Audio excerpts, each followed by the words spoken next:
पूर्वी दिल्ली के प्रीत विहार इलाके की निगम पार्षद बबीता खन्ना ने कोविड-19 महामारी के दौरान अपने क्षेत्र के निवासियों के लिए कार्य तो किया ही, साथ ही साथ अपने वार्ड के सफाई कर्मचारी जिन्होंने इस महामारी के समय वार्ड पर निरंतर सफाई व्यवस्था बनाई रखी और निरंतर वार्ड की जनता की सेवा में लगे रहे, उन्हें भी बबीता खन्ना ने राशन, मास्क, सैनिटाइजर और स्टीमर का वितरण किया। दिल्ली प्रदेश अध्यक्ष आदेश गुप्ता, पूर्वी दिल्ली सांसद गौतम गंभीर और शाहदरा जिला अध्यक्ष रामकिशोर शर्मा के नेतृत्व में सेवा ही संगठन कार्यक्रम के अंतर्गत प्रीत विहार के थाना पदाधिकारी व वार्ड में ऑटो व रिक्शा चालकों को जूस व नाश्ता का वितरण किया गया। आइए जानते हैं बबीता खन्ना से इस महामारी में उन्होंने और क्या क्या कार्य किए। नमस्कार, आप देख रहे हैं डेली डायरी न्यूज। आज हम मौजूद हैं पूर्वी दिल्ली के विधानसभा क्षेत्र प्रीत विहार में और यहाँ की जो हमारी निगम पार्षद है बबीता खन्ना जी, आइए आप किसी दिन उनसे मुलाकात करवाते हैं, जानते हैं इनसे कि इन्होंने इस कोरोना काल में अपनी जनता की किस प्रकार सेवा की। तो आइए जानते हैं इनसे। नमस्कार मैम। नमस्कार मैम, जैसा कि संकट की घड़ी चल रही थी कोरोना काल के अंदर, आपने अपनी प्रीत विहार की जनता को किस प्रकार आपने उनको सहानुभूति दी, किस प्रकार उनके लिए सेवा करी, क्या क्या कार्य किए, बताइए। देखिए, अभी इस बार कोरोना काल की सेकेंड वेव आई है। लास्ट ईयर जब फर्स्ट वेव आई थी तब लोग बहुत भयभीत थे और बहुत घरों में डर के छुप के बैठे हुए थे और परेशानी थी। अचानक ही सब कुछ हो गया तो किसी ने सोचा भी नहीं था कि ऐसी घड़ी आएगी। तो मैं लास्ट ईयर की बात बता रही हूँ। लास्ट ईयर मुझे सब लोग बोलते थे, लेकिन मैं एक दिन भी घर नहीं बैठी, मैं डरी नहीं, जान की परवाह नहीं की। सब लोग कहते थे तुम ऐसे करती हो। तो मैं डेली सैनिटाइजेशन के लिए साथ जाती थी।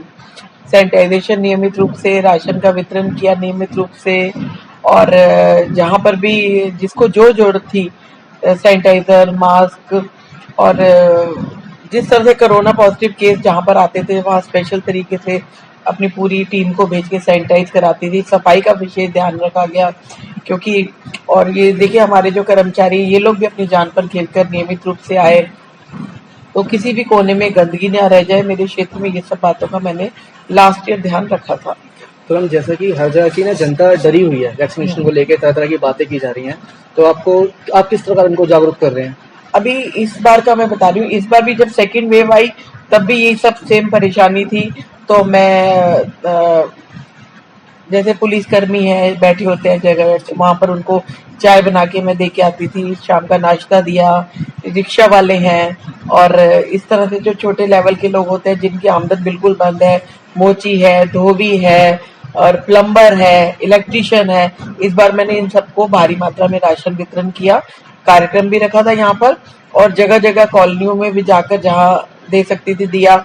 इस तरह से हमारे सफाई कर्मचारी हमारे डिपार्टमेंट के हैं, उन सबको भी मैंने राशन में भी 5 किलो आटा, दाल, चावल भरपूर मात्रा में और साथ में स्टीमर दिया। स्टीमर के थ्रू ताकि वो भाप ले सके और अपने आप को स्वस्थ रख सके, क्योंकि बड़े ऑक्सीजन कंसंट्रेटर की नौबत ही नहीं आनी चाहिए अगर हम शुरू से ध्यान रखेंगे। इसी तरह से झुग्गी झोपड़ी में भी जहाँ पर भी मैं जो सहायता कर सकती थी वो करी।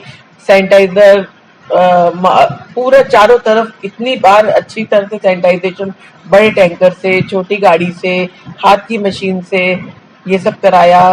पूरा ध्यान रखा अपनी जनता को और सैनिटाइजर, मास्क, क्योंकि ये चीजें ऐसी चाहिए होती हैं। कभी राह चलते ऐसे बांट दिया लोगों को झुग्गी झोपड़ी में जाके, क्योंकि इन लोगों के पास नहीं होते इस तरह की सुविधाएं। तो मैंने अपनी तरफ से फर्स्ट वेव जब आई थी तब भी और सेकेंड वेव भी जब है, मैं एक दिन भी घर नहीं बैठी और नियमित रूप से पब्लिक की सेवा में लगी रही, क्योंकि मुझे मन में ये रहता है कि मैं एक जनप्रतिनिधि के रूप में जनता ने मुझे चुना है तो मेरा अपना पूरा फर्ज है। ये पूरे 5 साल मैंने जनता को दिए। जिस दिन से मैं निगम पार्षद बनी हूँ उस दिन से 24/7 मैंने अपना पूरा समय अपनी जनता को समर्पित किया है। मैम, भाजपा का एक दूसरी पार्टी पे एलिगेशन लगाए जा रहे हैं, तो एक मुद्दा काफी आजकल में ट्रेंड में चल रहा है कि 15,000 करोड़ का कुछ आप पे वो है, घोटाला है। मैम, इस बारे में क्या कहना चाहेंगे? क्या है इसकी अंदर की बात? हम पे कोई घोटाला नहीं है। वो 13,000 करोड़ केजरीवाल जी पे, केजरीवाल जी पे है घोटाला। उन्होंने किया हमारे सफाई कर्मचारियों की सैलरी और कितने जो जहाँ पर जो भी कुछ देना होता है। और हमें सोचो आज 4.5 साल होने वाले, हमें कोई फंड नहीं दिया 1 रुपए का भी। और किस तरह से हम लोगों को अब क्या पता कि कहाँ से फंड आ रहा है, क्या आ रहा है। हम कितने परेशान हो जाते हैं कि लोगों की मांगे जो चाहते हैं वो पूरा, क्योंकि हर काम पैसे से होता है। लेकिन मैंने अपने टाइम में काफ़ी फंड इधर उधर से अरेंज करके मैंने काफ़ी कार्य किए थे। और अभी इसमें कोरोना काल में हमारे सांसद गौतम गंभीर जी ने बहुत मदद करी। उन्होंने ऑक्सीजन सिलेंडर सबको दिए मुफ्त में, और फेविफ्लू टैबलेट आती है वो दी सबको। और क्योंकि उस वक्त बड़ी शॉर्टेज थी, और उन्होंने कंसंट्रेटर सबको दिया आरडब्ल्यू के थ्रू, मेरे माध्यम से आरडब्ल्यू को दिलाए, ताकि कोई भी कॉलोनी में किसी को जरूरत हो तो वो इस्तेमाल कर सके। और अभी उन्होंने वैक्सीनेशन का कैंप लगाया वो अपने कार्यालय में, भारी मात्रा में रोज लोग जाते हैं। पृथ्वी वार्ड के कितने लोग वहां पर वैक्सीन लगवा चुके हैं। तो इस तरह से सांसद जी का भी पूरा सहयोग है। और अपनी तरफ से मैं जो ये सेवा में गार्ड्स बैठे होते हैं, जहां भी जितना भी कर सकती हूँ करती रहती हूँ, और आगे भी मैं करती रहूंगी। मैम, जैसे कि हर क्षेत्र में अस्पताल में काफी दिक्कत चल रही थी, बहुत किल्लत थी, तो आपके क्षेत्र के जो भी थे, जनता थी, उनके स्वास्थ्य का आपने किस प्रकार ध्यान रखा? देखिए, हॉस्पिटल्स के लिए बहुत फोन आते थे, बहुत बुरी हालत में काफी लोग थे, और हॉस्पिटल फुल थे, तो बहुत दिक्कत होती थी। कभी कभी तो दिक्कत भी पड़ी, मैं नहीं करा पाई, लेकिन मैंने फिर भी काफी लोगों के हॉस्पिटल में, मैक्स में, शांति मुकुंद में, पुष्पांजलि में, जहां भी करा सकती थी संभव हो सका उनके कराए, ताकि मौत के मुंह से बच सके। और किसी भी तरह से कोई भी परेशानी होती थी तो मैं हमेशा तैयार रहती थी। जैसे ये मैंने मेडिटेशन क्लासेस कराई हैं, ये मैंने ऑनलाइन कराई हैं, लैपटॉप पे ऑनलाइन ये डिक्लेयर किया, तो ऑनलाइन के माध्यम से 2 घंटे का सेशन या आधे घंटे का सेशन ऐसे मैंने लिया, तो ताकि जनता को, बच्चों को और बड़ों को इसकी सुविधा हो सके। क्योंकि कई लोग बड़े डिप्रेशन में आ गए थे। जो डिप्रेशन एक ऐसी बीमारी है जो ये एक्चुअल में जो कोरोना होता है ना, ये कोरोना महामारी जो है, ये टेंशन और स्ट्रेस से भी बहुत बढ़ जाती है। लोगों के अंदर कहते हैं कि 1% लोग इफेक्टेड थे कोरोना से, लेकिन 40% लोग इफेक्टेड थे सिर्फ डर और स्ट्रेस थे। दहशत थी उनमें, अरे हमें कोरोना हो जाएगा या हो गया तो अब हम कैसे निकलेंगे। तो वो जो स्ट्रेस होता है वो हमारे अपने आप ही अंदर सब कुछ वीक कर देता है, शुगर लेवल बढ़ा देता है, लंग्स कैपेसिटी कम कर देता है। बहुत सारी ऐसी बीमारियां इस वजह से हुई। तो इन सब के लिए मैं जिस तरह से कर सकती थी, और हॉस्पिटल में बहुत ज्यादा दिक्कत थी, मैं आपको बता ही सकती। जब मेरे अपने कितने चाहे अनजान हो चाहे जानने वाले, मैं सबके लिए बराबर हूँ। तो वो सब हुआ, दिक्कत हुई काफी, कई लोग तो छोड़ के चले भी गए इस दुनिया से। काफी कोशिश करी, उनका बहुत दुख है, ईश्वर उनकी आत्मा को शांति दे। तो इसी तरह से जो भी मैं कर सकती हूँ अपनी तरफ से किया। और सांसद जी के थ्रू सिलेंडर दिलवाए, जो ऑक्सीजन सिलेंडर की जरूरत थी, कंसंट्रेटर दिलाए सांसद जी के थ्रू। तो ये सब काम देखिए एक अकेला नहीं कर सकता, सब लोग मिलकर करते हैं। तो मैं नीचे अपने ऑफिस में जो भी जरूरतमंद है आता है, तो मैं अभी भी रेगुलर मेरा चल रहा है, जो जरूरतमंद पता चलता है वो आते हैं, मैं उनको दे देती हूँ राशन पानी या कुछ भी किस तरह की दिक्कत है। और क्षेत्र में भी मैं अब दौरा करूंगी, जहाँ जो परेशानी हो मैं दूर करूंगी। साथ साथ हॉर्टिकल्चर डिपार्टमेंट इसने भी पूरा काम, सफाई, कटिंग, कहीं बीच में पेड़ गिर गए, कितना कुछ ऐसा हुआ, आपको पता है, आंधी तूफान है, तो हर तरह से हम लोग लगे रहे। अंतिम में हमारे चैनल के माध्यम से हमारी दर्शक को और अपनी जनता को एक छोटा सा संदेश कि वो खुद को कैसे स्वस्थ रख सकते हैं।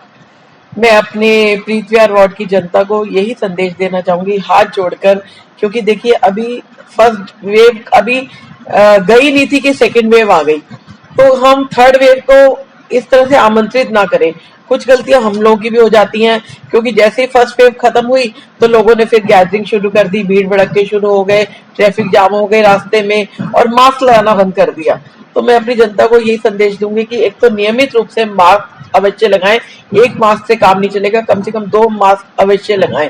और जितना हो सके भीड़ भाड़ से बचे, अवॉइड करें। कोई बहुत जरूरी काम है, अर्जेंट है, कुछ है, आप बाहर जाएं, लेकिन इस तरह से अगर आप ऐसे ही घूमते रहेंगे, भीड़ भाड़ के इलाके में जाएंगे, तो गैदरिंग होगी, फिर दोबारा से कोरोना की कह रहे कि थर्ड वेव आने वाली है, तो बहुत दिक्कत होगी। और मैं आपको बताऊं, मैं आर्ट ऑफ लिविंग के भी कोर्सेज लेती हूँ, उसमें जीवन जीने की कला सिखाते हैं। तो उसमें मैंने लास्ट टाइम भी और अभी भी मैंने काफी फ्री मेडिटेशन क्लासेस ली हैं उसमें। और क्योंकि इसमें जो हम कराते हैं प्राणायाम, ध्यान वगैरह, उससे हमारी लंग्स कैपेसिटी बढ़ती है ऑक्सीजन, क्योंकि इस कंसंट्रेटर और ये सिलेंडर भागने की जरूरत नहीं पड़ती है, तो क्यों ना हम पहले से ध्यान रखें। तो ऐसे प्राणायाम मैंने कराए, मेडिटेशन कराए उसमें, और खासकर बच्चों के लिए मैंने कोर्स शुरू करे हुए हैं। आज भी मेरा 2 घंटे का शाम को सेशन है, 3-3 दिन के मैं बच्चों के सेशन ले रही हूँ, क्योंकि सुनने में आ रहा है कि बच्चों की थर्ड वेव आएगी, तो बच्चों को पहले ही प्रिकॉशन अलर्ट करने के लिए तो उनके सेशन ले रही हूँ कि बच्चों के मतलब किस तरह से छोटे बच्चे भी अपना ध्यान रख पाए, बड़ा इजी वे टेक्निक से उनके प्राणायाम, ध्यान और ये सब क्रिया वगैरह हम करा रहे हैं। तो मैं अपनी तरफ से जितने भी कर सकती हूँ हर तरीके से अपनी जनता का, अपने पूरे वार्ड का, अपने वार्ड के बच्चों का, सबका ध्यान, बुजुर्गों का, सबका रख रही हूँ और रखती रहूंगी। और यहाँ की जनता से मेरा यही फिर से मेरी अपील है कि घरों से बाहर ना निकले, ज्यादा जितना हो सके घरों में रहे, काम धंधों के लिए बेशक निकले, लेकिन भीड़ भाड़ से दूर रहे और मास्क अवश्य लगाएं, और हो सके तो ग्लव्स भी पहन ले, जितना अपने आप को सुरक्षित रख सकते हैं सुरक्षित रहे। धन्यवाद। ये थी हमारी पूर्वी दिल्ली प्रीत विहार की निगम पार्षद बबीता खन्ना जी। हमने इनसे जाना कि इन्होंने इस कोरोना काल की संकट घड़ी में किस प्रकार जनता की सेवा करी, और आप इसी तरह के इंटरव्यू देखने के लिए हमारे साथ बने रहिए DD न्यूज पे। नमस्कार। कोरोना की तीसरी लहर से सभी का स्वास्थ्य अच्छा और मजबूत बनाने के लिए बबीता खन्ना रोज शाम को 5 बजे जूम ऐप के माध्यम से बच्चे और सभी बड़े बूढ़े के साथ सकारात्मक ऊर्जा के साथ योग और मेडिटेशन भी कराती हैं।